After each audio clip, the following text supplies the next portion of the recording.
Hello students, अज मैं काव कथा संवेदना दी पाठ 8वां दी कहानी बाकी सब सुख सांद है तुहाडे सामने इसकी वीडियो लेके आई हाँ।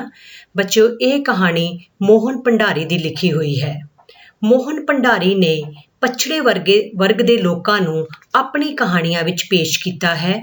ओह समाजिक बुराइयां दी भी आलोचना करदा है। आओ हुण आपां गल करदे हां पाठ दे सिरलेख दी। बाकी सब सुख सांद है। बाकी सब सुख सांद तो भाव है सब कुछ राजी खुशी है, सब कुछ ठीक ठाक है। पिंडां विच जे असीं कदे मिलन जाइए अपने पिंडां विच तां उत्थे जदों असीं किसी नूं रिश्तेदार नूं मिलदे हां तां साडे कोल हमेशा पुछदे ने होर सब ठीक ठाक है, बाकी सब सुख सांद है, खैरियत है। सो सुख सांद तो भाव है सब कुछ ठीक ठाक है। आओ आपां देखदे हां इस कहानी विच की दस्सिया गया है। ਇਹ ਕਹਾਣੀ ਪਿੰਡ ਦੇ ਸਿੱਧੇ ਸਾਦੇ ਲੋਕਾਂ ਦੇ ਸੁਭਾਅ ਤੇ ਚਾਨਣਾ ਪਾਉਂਦੀ ਹੈ। ਜੇ ਆਪਾਂ ਦੇਖਿਆ ਜਾਏ ਤਾਂ ਪਿੰਡ ਦੇ ਲੋਕ ਬੜੇ ਸਿੱਧੇ ਹੁੰਦੇ ਨੇ, ਬੜੇ ਭੋਲੇ ਹੁੰਦੇ ਹਨ। ਉਹਨਾਂ ਦੇ ਸੁਭਾਅ ਨੂੰ ਇਹ ਕਹਾਣੀ ਦਰਸਾਉਂਦੀ ਹੈ। ਲੋਕ ਭੋਲੇ ਭਾਲੇ ਦੁੱਖਾਂ ਮੁਸੀਬਤਾਂ ਨਾਲ ਘਿਰੇ ਹੋਏ ਹਨ। ਉਹ ਸਖਤ ਮਿਹਨਤ ਕਰਨ ਦੇ ਬਾਵਜੂਦ ਬੜਾ ਸੰਘਰਸ਼ਮਈ ਜੀਵਨ ਬਤੀਤ ਕਰਦੇ ਹਨ। ਉਹਨਾਂ ਦੀ ਇੱਥੇ ਆਰਥਿਕ ਹਾਲਤ ਵੀ ਬੱਚਿਓ ਦੱਸੀ ਗਈ ਹੈ ਕਿ ਉਹਨਾਂ ਦੀ ਆਰਥਿਕ ਹਾਲਤ ਪਿੰਡਾਂ ਵਿੱਚ ਗਰੀਬੀ ਦੇ ਕਾਰਨ ਜ਼ਿਆਦਾ ਵਧੀਆ ਨਹੀਂ ਹੈ, ਜ਼ਿਆਦਾ ਪੜ੍ਹੇ ਲਿਖੇ ਨਹੀਂ ਹੋਏ, ਕਿਉਂਕਿ ਇਹ ਪੁਰਾਣੇ ਜ਼ਮਾਨੇ ਦੀ ਕਹਾਣੀ ਹੈ। ਇਹ ਕਹਾਣੀ ਪਿੰਡ ਦੇ ਸਧਾਰਨ ਲੋਕਾਂ ਦੀਆਂ ਦੁੱਖਾਂ, ਮੁਸੀਬਤਾਂ, ਆਰਥਿਕ ਤੰਗੀ ਤੇ ਮਾਨਸਿਕ ਪੀੜਾ ਨੂੰ ਬਿਆਨ ਕਰਦੀ ਹੈ।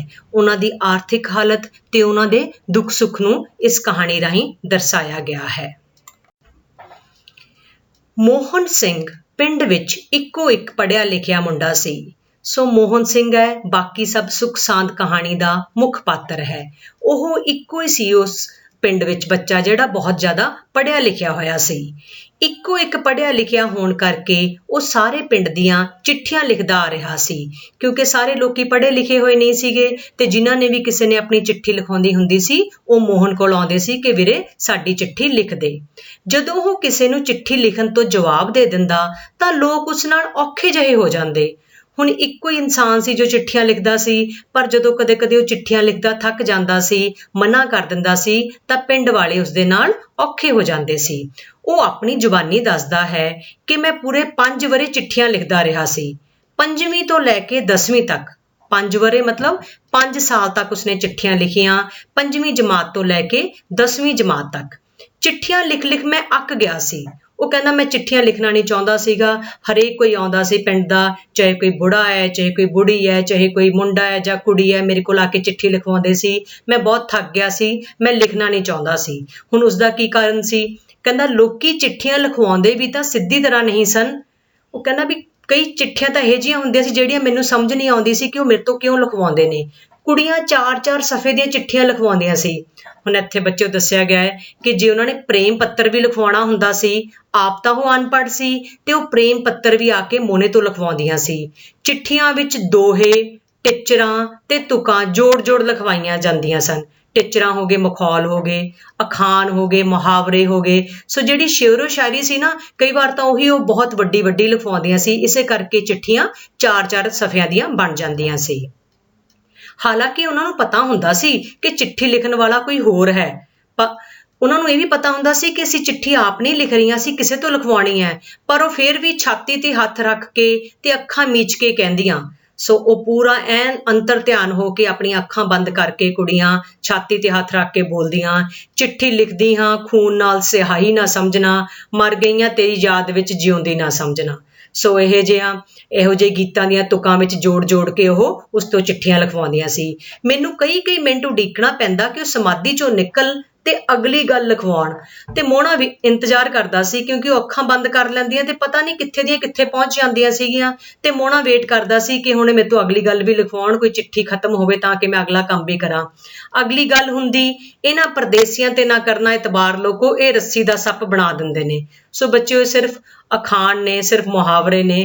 ਰੱਸੀ ਦਾ ਸੱਪ ਬਣ ਜਾਣਾ ਮਤਲਬ ਕਿਸੇ ਛੋਟੀ ਜਿਹੀ ਗੱਲ ਨੂੰ ਬਹੁਤ ਵੱਡਾ ਬਣਾ ਦੇਣਾ। ਸੋ ਇਹ ਵੀ ਉਹ ਆਪਣੀ ਚਿੱਠੀ ਵਿੱਚ ਲਿਖਾ ਦਿੰਦੀਆਂ ਨੇ, ਇਹਨਾਂ ਪਰਦੇਸੀਆਂ ਤੇ ਨਾ ਕਰਨਾ ਇਤਬਾਰ ਲੋਕੋ। ਜੇ ਕੋਈ ਕੁੜੀ ਵਿਆਹੀ ਗਈ ਹੈ ਤੇ ਉਹਦਾ ਘਰ ਵਾਲਾ ਪਰਦੇਸ ਵਿੱਚ ਹੈ ਤਾਂ ਉਹ ਉਸਨੂੰ ਇਸ ਦੇ ਵਿੱਚ ਆਪਣਾ ਨਖਰਾ ਦਿਖਾਉਣ ਵਾਸਤੇ ਇਹ ਲਾਈਨਾਂ ਲਿਖਵਾਉਂਦੀਆਂ ਸੀ।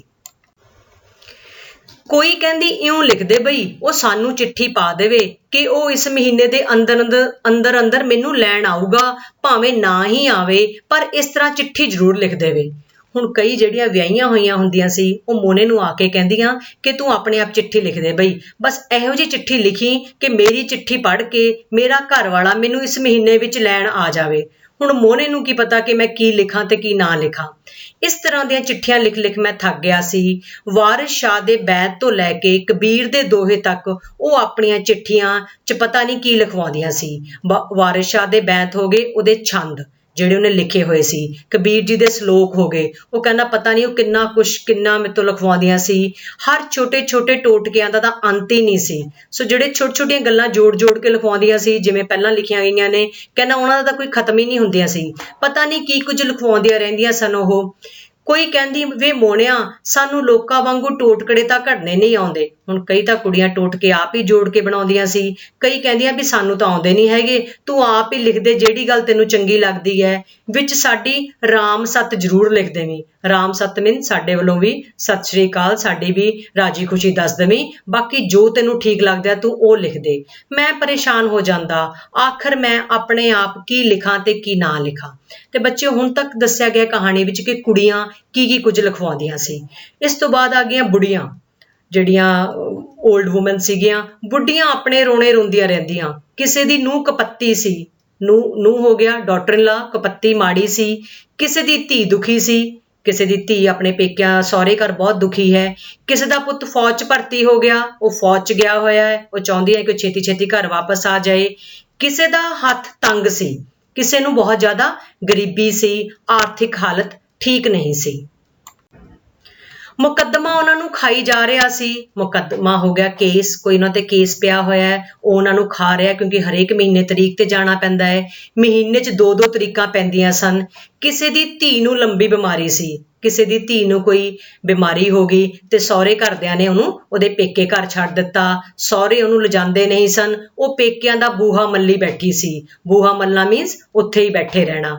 ਉਹ ਨਾ ਮਰਦੀ ਸੀ ਤੇ ਨਾ ਰਾਜੀ ਹੁੰਦੀ ਸੀ। ਤੇ ਜਿਹੜੀ ਉਹ ਕੁੜੀ ਨੂੰ ਬਿਮਾਰੀ ਲੱਗੀ ਹੋਈ ਹੈ, ਨਾ ਉਹ ਮਰਦੀ ਹੈ ਤੇ ਨਾ ਹੀ ਉਹ ਠੀਕ ਹੁੰਦੀ ਹੈ। ਡਾਕਟਰਾਂ ਨੇ ਨਿਤ ਨਵੇਂ ਲੋਧੇ ਲਾ ਲਾ ਕੇ ਕੁੜੀ ਦਾ ਸਰੀਰ ਛਾਣ ਦਿੱਤਾ ਸੀ। ਲੋਧੇ ਬੱਚੇ ਕਿਹਾ ਜਾਂਦਾ ਟੀਕੇ, ਇੰਜੈਕਸ਼ਨ ਲਾ ਲਾ ਕੇ ਕੁੜੀ ਦਾ ਸਰੀਰ ਛਾਣ ਦਿੱਤਾ ਮੀਨਸ ਜਗ੍ਹਾ ਜਗ੍ਹਾ ਤੇ ਉਸਦੇ ਛੰਨੀ ਹੋ ਗਿਆ ਸੀ, ਜ਼ਖਮੀ ਹੋ ਗਿਆ ਸੀ। ਡਾਕਟਰ ਦਾ ਘਰ ਭਰ ਰਹੇ ਸੀ। ਘਰ ਭਰਨਾ ਮੀਨਸ ਡਾਕਟਰ ਨੂੰ ਪੈਸੇ ਦੇ ਰਹੇ ਸੀ। ਉਹ ਦਿਨ ਬ ਦਿਨ ਕੰਗਾਲ ਹੋ ਰਹੇ ਸਨ। ਸੋ ਕੁੜੀ ਦਾ ਇਲਾਜ ਕਰਦੇ ਕਰਦੇ ਕੋਈ ਪਰਿਵਾਰ ਹੈ ਜਿਹੜਾ ਬਿਲਕੁਲ ਹੀ ਕੰਗਾਲ ਹੋ ਰਿਹਾ, ਗਰੀਬ ਹੋ ਰਿਹਾ। ਗੱਲ ਕੀ, ਲੋਕਾਂ ਦੇ ਦੁੱਖ ਲਿਖ ਲਿਖ ਮੈਂ ਦੁਖੀ ਹੋ ਜਾਂਦਾ। ਸਾਰਾ ਸਾਰਾ ਦਿਨ ਸੋਚਦਾ ਰਹਿੰਦਾ, ਇਹ ਲੋਕ ਵੀ ਕਦੇ ਰਾਜੀ ਖੁਸ਼ੀ ਹੋਣਗੇ, ਖੁਸ਼ੀਆਂ ਮਨਾਉਣਗੇ ਤੇ ਮੈਥੋਂ ਸੋਹਣੀਆਂ ਸੋਹਣੀਆਂ ਗੱਲਾਂ ਲਿਖਵਾਉਣਗੇ। ਤੇ ਮੋਹਣਾ ਇਸ ਕਰਕੇ ਵੀ ਥੱਕ ਜਾਂਦਾ ਸੀ ਕਿਉਂਕਿ ਉਹ ਹਰੇਕ ਦੀਆਂ ਚਿੱਠੀਆਂ ਦੇ ਦੁੱਖ ਲਿਖ ਲਿਖ ਕੇ ਉਹਨੂੰ ਲੱਗਦਾ ਸੀ ਕਿ ਮੇਰੀ ਜ਼ਿੰਦਗੀ ਵੀ ਦੁਖੀ ਹੋ ਗਈ ਹੈ। ਤੇ ਉਹ ਸੋਚਦਾ ਸੀ ਕਿ ਲੋਕੀ ਕਦ ਮੈਥੋਂ ਸੋਹਣੀਆਂ ਸੋਹਣੀਆਂ ਤੇ ਖੁਸ਼ ਰੱਖਣ ਵਾਲੀਆਂ ਚਿੱਠੀਆਂ ਲਿਖਵਾਉਣਗੇ। ਸੋਚਦਾ ਸੋਚਦਾ ਮੈਂ ਗੌਤਮ ਬੁੱਧ ਦੀ ਫਿਲਾਸਫੀ ਵਿੱਚ ਜਾ ਵੜਦਾ। ਇਹ ਦੁਨੀਆ ਦੁੱਖਾਂ ਦਾ ਘਰ ਹੈ, ਉਹਦੇ ਇਹ ਵਚਨ ਮੇਰੇ ਦਿਮਾਗ ਵਿੱਚ ਗੂੰਜਦੇ ਰਹਿੰਦੇ। ਸੋਹਣੇ ਕਿਤਾਬਾਂ ਵਿੱਚ ਪੜ੍ਹਿਆ ਹੋਇਆ ਸੀ ਕਿ ਮਹਾਤਮਾ ਬੁੱਧ ਜੀ ਨੇ ਕਿਹਾ ਹੈ ਕਿ ਇਸ ਦੁਨੀਆ ਦੇ ਵਿੱਚ ਕੋਈ ਵੀ ਖੁਸ਼ ਨਹੀਂ, ਇਹ ਦੁਨੀਆ ਤਾਂ ਜੰਜਾਲ ਹੈ, ਦੁੱਖਾਂ ਦਾ ਘਰ ਹੈ। ਕਹਿੰਦਾ ਫਿਰ ਮਹਾਤਮਾ ਬੁੱਧ ਦੇ ਮੈਂ ਇਹਨਾਂ ਸ਼ਬਦਾਂ ਨੂੰ ਯਾਦ ਕਰਦਾ।